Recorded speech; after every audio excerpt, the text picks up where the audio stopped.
નમસ્તે. આજે અમારી ચેનલ પર પ્રથમ વખત આવેલ હોય તેનું સ્વાગત કરવામાં આવે છે અને અમારી ચેનલ સબસ્ક્રાઇબ તથા બેલ આઇકોન પર ક્લિક કરવા વિનંતી.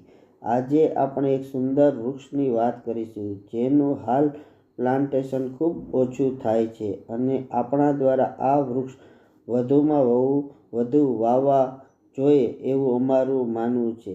આખી જિંદગીમાં આ વૃક્ષ દરેક લોકોએ 1 થી 2 તો ઓછામાં ઓછા આ વૃક્ષનું પ્લાન્ટેશન કરી તેનો ઉછેર અને તેની જવાબદારી લેવી જોઈએ જે અમારું માનવું છે. આ વૃક્ષ આપણું નેશનલ ટ્રી પણ છે.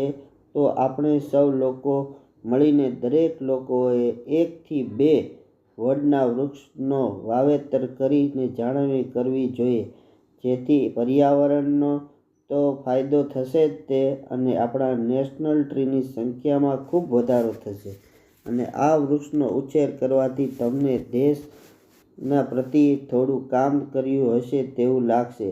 તો આ આનંદ લેવા જરૂરથી વડના વૃક્ષનું વાવેતર કરીએ અને તેની જાળવણી કરીએ. આ વિડીયો આપ વધુના વધુ લોકો સુધી પહોંચાડશો અને આ વિડીયો આપને પસંદ પડ્યો હોય તો લાઈક, કોમેન્ટ કરવા વિનંતી અને અંત સુધી જોવા બદલ આપ સૌનો આભાર.